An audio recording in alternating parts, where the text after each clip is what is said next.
In the underworld of British organised crime, there is an unwritten rule: you do not touch the legends. You can fight over street corners, you can tax drug runners, and you can war with rivals. But you do not execute the men who have ascended to the status of celebrity.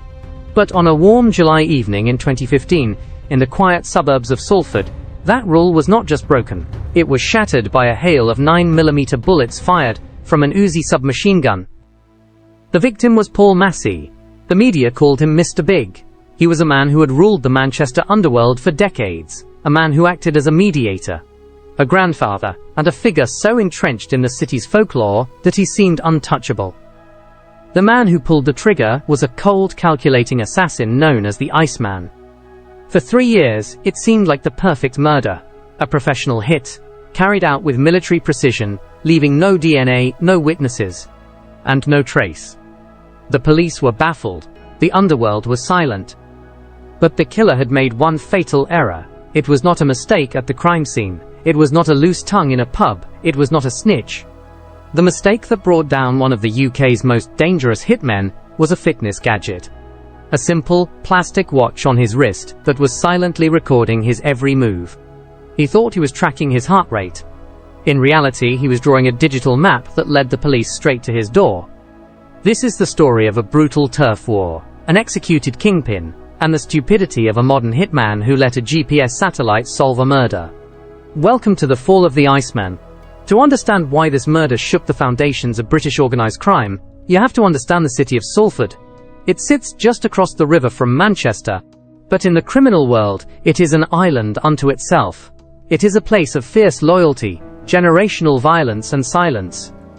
And for 20 years, the face of Sulford was Paul Massey. Massie was not your typical shadowy drug lord hiding in a penthouse. He was a public figure. He had spent time in prison for rioting. Yet he was also looked up to as a community leader. He even ran for mayor of Salford in 2012, promising to clean up the streets, despite his reputation as the city's top enforcer. He was a relic of an older generation of gangsters, men who operated with a twisted code of honor, who believed in policing their own manner. But by 2014, the streets of Sulford were changing. The old code was dying. A new, younger, and far more vicious generation was rising up. They did not care about reputations. They did not care about community standing. They only cared about power. This generational divide split the Salford underworld in two. On one side, you had the A-team. This was the dominant gang, loyal to the old guard, loyal to people like Massie. On the other side was a splinter group that became known as the anti-A-team. This was not just a disagreement, it was a civil war. The violence was medieval. It involved grenades thrown into family homes, machete attacks in broad daylight, and shootings at car washes. It was chaos. The anti-A-team, led by a violent faction of younger criminals, wanted the throne. They wanted to dismantle the old hierarchy. And the biggest symbol of that hierarchy was Paul Massey. In the eyes of the anti-A-team, Massie was the ultimate prize.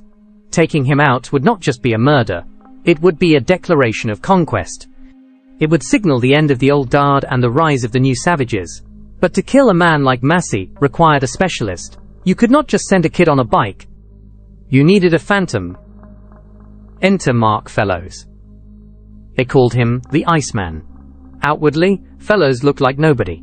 He was a family man. He worked a normal job making sauces in a factory. He cycled, and he ran 10 kilos seconds. He did not flash cash, he did not drive Ferraris, he was the grey man. But beneath that boring exterior was a sociopath with a complete lack of empathy. Fellows was the anti-A-team's primary weapon. He was methodical, he was patient. And in the summer of 2015 he received the contract that would define his career. The target, Paul Massey. July 26, 2015. It is a humid Sunday evening. Paul Massey has just returned from a holiday in Wales. He pulls his silver BMW 5 Series into the driveway of his home on Manchester Road in Clifton. It is a nice area, it is quiet, he has bags of chips in the car for a late dinner.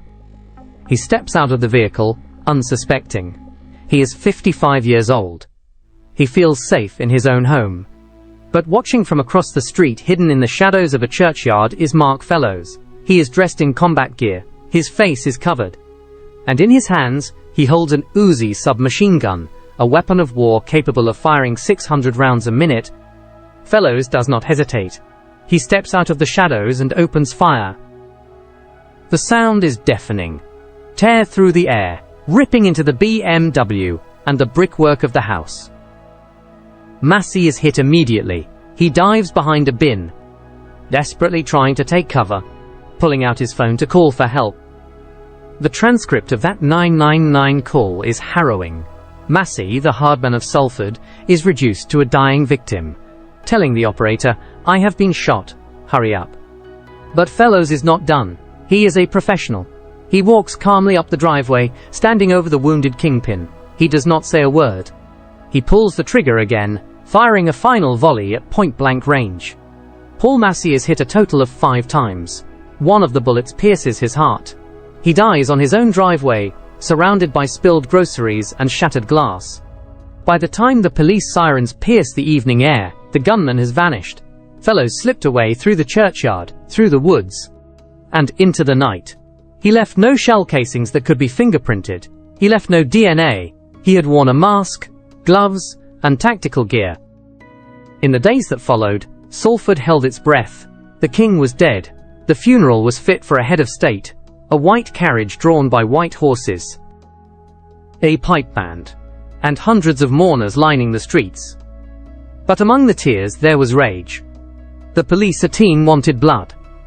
The police wanted answers. But for 3 years, they got nothing. The investigation was massive. It was one of the largest in the history of the Greater Manchester Police. They had a list of suspects. They knew about the feud. They knew the Antia team was responsible. They even suspected Mark Fellows early on. But suspecting a man and convicting him are two very different things. Fellows was careful. He scrubbed his phone. He used encrypted devices, EncroChat, to communicate. He did not brag about the hit in bars. He went back to his job at the sauce factory. He went back to his family. He went back to running. He thought he had gotten away with the crime of the century. He thought he was smarter than the detectives chasing him. And his arrogance grew. 3 years later, May 2018, Mark Fellows is still a free man. The Massie murder has gone cold. But the Iceman has not retired. The feud is still raging, and there are more names on the list. His next target is John Kinsella. Kinsella is another heavyweight of the underworld. He was a close friend of Paul Massey, and a well-known fixer in Liverpool. He was famous for once stepping in to stop a gangster from terrorizing the footballer Steven Gerrard. Like Massey, Kinsella was considered untouchable. But Fellows did not care about reputations. On May 5th, Kinsella is walking his dogs in a woodland area near the M62 motorway. He is with his pregnant partner. It is a bright morning. Fellows is waiting. This time, he is on a mountain bike. He rides up behind them, pulls out a Webley revolver, and shoots Kinsella in the back. As Kinsella lies on the ground, Fellows cycles around, calmly executes him with 2 shots to the head, and pedals away. It was bold, it was brutal, and it was reckless. The police swarmed. This time, there were witnesses. There was CCTV of a cyclist. And crucially, the police were already watching the Antia team closer than ever before. They managed to seize CCTV footage from miles away that tracked the cyclist's route. They arrested Mark Fellows at the airport as he landed from a trip to Amsterdam. But even then, Fellows was calm. He knew the drill. He knew cause no comment. He knew they did not have the gun. He knew they did not have the gun. He knew they did not have DNA. He was ready to walk free again. But detectives decided to toss his house. They went through everything. Clothes, shoes, electronics. In a drawer, tucked away among his personal belongings, they found a Garmin Forerunner, a GPS watch.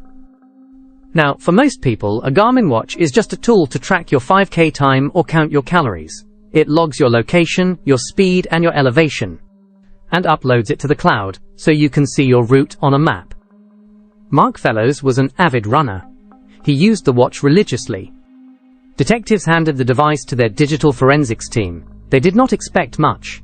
Surely a professional hitman, a man who used encrypted phones and burned his clothes, would not be stupid enough to wear a tracking device while planning a murder. But when the tech experts plugged the watch in, they could not believe their eyes. They found a deleted file. But, in the world of digital forensics, deleted rarely means gone. They recovered the data. It was a map. A map of a run recorded in 2015. The date was April 29, 2015, 3 months before Paul Massey was killed. The map did not show a jog around a park. It did not show a route through the city center. The blue line on the screen showed Mark Fellows traveling to the exact churchyard across the street from Paul Massey's home. The data showed him moving at a walking pace. It showed him stopping in the long grass. It showed him waiting. It showed him stalking. The Iceman had conducted a reconnaissance mission to find the perfect sniper nest. He had timed how long it would take to escape. He had planned the murder down to the second. And the entire time, he was wearing a GPS beacon that was logging his exact coordinates to a satellite in space. Why? Because he wanted to track his distance. He wanted to keep his fitness stats up. It was a moment of profound, breathtaking stupidity. He was preparing to commit a crime that carried a mandatory life sentence, yet he could not bring himself to leave his gadget at home. It was the smoking gun. But the watch had more secrets.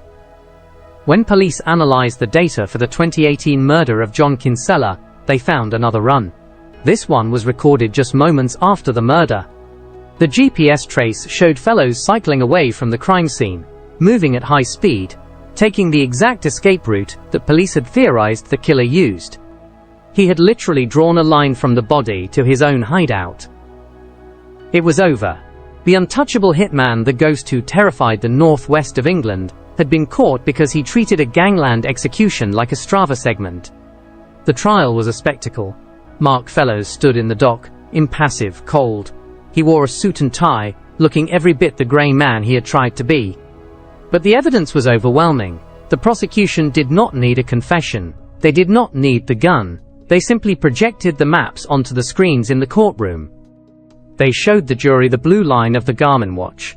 They overlaid it with the location of Paul Massey's home. They showed the waiting time. They showed the escape. It was undeniable. The technology that Fellows loved, the technology he used to maintain his physical peak, had betrayed him. The irony was not lost on the judge. In January 2019, Mark Fellows was found guilty of the murders of Paul Massey and John Kinsella. The judge, Mr. Justice William Davis, looked at Fellows and described him as a contract killer who was cold-blooded and remorseless. He sentenced him to a whole life order. This is a rare sentence in the UK criminal justice system. It means exactly what it says. There is no parole. There is no minimum term. Mark Fellows will never leave prison. He will die in a concrete box. The man who killed the boss to win the turf war ended up losing everything. The turf war itself did not end with Massey's death. In fact, it escalated. The vacuum left by Massie caused years of further violence, leading to more arrests, more misery, and the eventual dismantling of the A-team and the anti-A-team by police forces who used the EncroChat hack to finish the job. But the story of Mark Fellows remains a cautionary tale for the criminal underworld. It is a reminder that no matter how professional you think you are, no matter how many encrypted phones you buy, or how many masks you wear, arrogance will always be your downfall. Paul Massey made the mistake of thinking his reputation would protect him. Mark Fellows made the mistake of thinking he was too smart to be caught. And in the end, a multi-million-pound criminal empire was brought to its knees by a plastic watch worth 200 quid. A fatal error. A dumb mistake. And a life sentence